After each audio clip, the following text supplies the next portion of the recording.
இருந்து சென்று கொண்டிருக்கிறது. இஸ்ரேல் நடத்துகின்ற ட்ரோன் வழியாக நடத்தக்கூடிய அந்த போரிலே ட்ரோனை உற்பத்தி செய்து தருவதே அதானி நிறுவனமாக இருக்கிறது. ஆக அதானி என்கின்ற தனியார் நிறுவனத்தினுடைய லாபத்திற்காக இந்தியாவை போருக்குள் தள்ளுகிறார் நரேந்திர மோடி என்பதை நாம் மறந்துவிடக் கூடாது. ஆக இஸ்ரேல் மீது இஸ்ரேல் நடத்தக்கூடிய தாக்குதலிலே இந்தியாவிலிருந்து ஆயுதங்கள் உற்பத்தி செய்து கொடுக்கப்படும் என்றால் அந்த போர் இந்தியாவை நோக்கி விரிவடையும் என்பதை நாம் மறந்துவிடக் கூடாது. ஒருவேளை இந்த ட்ரோன்கள் இஸ்ரேலில் இருந்து ஈரானை நோக்கி தாக்கப்படுகின்றன, ஏமனை நோக்கி தாக்குதலுக்கு பயன்படுத்தப்படுகின்றன என்றால் இந்தியாவினுடைய போராகவும் அது மாறும் என்பதை நாம் மறந்துவிட முடியாது. நம்முடைய விருப்பம் இல்லாமல், பாராளுமன்றத்தில் இது குறித்தான விவாதம் எதுவும் இல்லாமல் இப்படியாக இந்தியாவை ஒரு போருக்குள் தள்ளுவதும், இதன் மூலமாக உலகளாவிய போரை அமெரிக்கா கட்டமைத்து ரஷ்யாவையும் சீனாவையும் ஈரானையும் வீழ்த்த வேண்டும் என்கின்ற அதனுடைய திட்டத்திற்காக நம்மை பலியிட செய்வதற்கான இந்த நகர்த்துதலை நாம் கவனத்துடன் ஆய்ந்து மக்களிடத்தில் வெளிப்படுத்த வேண்டியிருக்கிறது.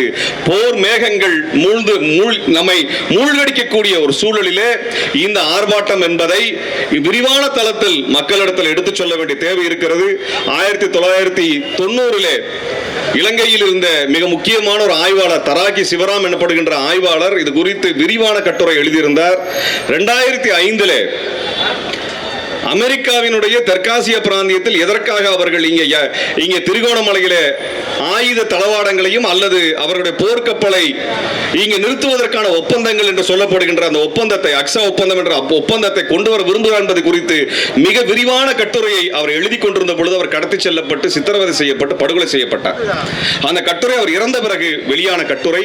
அப்படியான கட்டுரையில் அவர் தெளிவாக குறிப்பிடுகின்றார், ஈரானை தாக்க வேண்டும் என்றால், மேற்காசியாவை தாக்க வேண்டும் என்றால் அவர்களுக்கு இலங்கை தேவைப்படுகிறது, தமிழர்களுடைய கடல் பகுதி தேவைப்படுகிறது, திரிகோணமலை தேவைப்படுகிறது என்றெல்லாம் எழுதியிருந்தார்.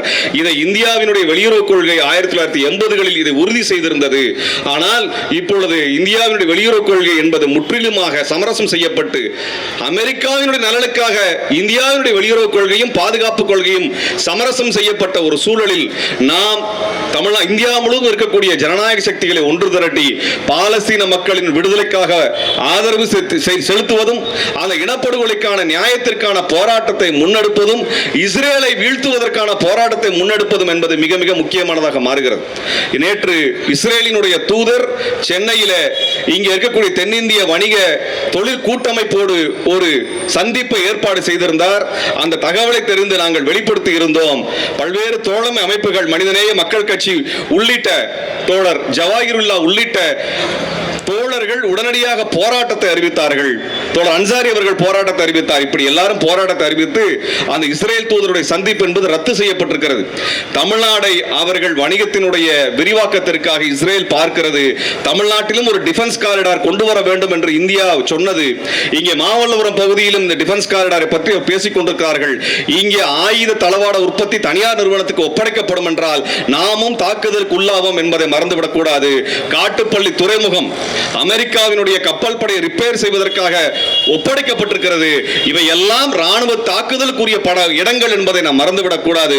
இப்படி தமிழ்நாட்டை இந்த தாக்குதலுக்குரிய இடமாக தள்ளி வைக்கக்கூடிய வேலையை, ஒதுக்கி வைக்கக்கூடிய வேலையை, தமிழர்கள் அழிவதற்கான சூழலை உருவாக்கி கொண்டிருக்கக்கூடிய மோடி அரசை அம்பலப்படுத்த வேண்டியது இருக்கிறது.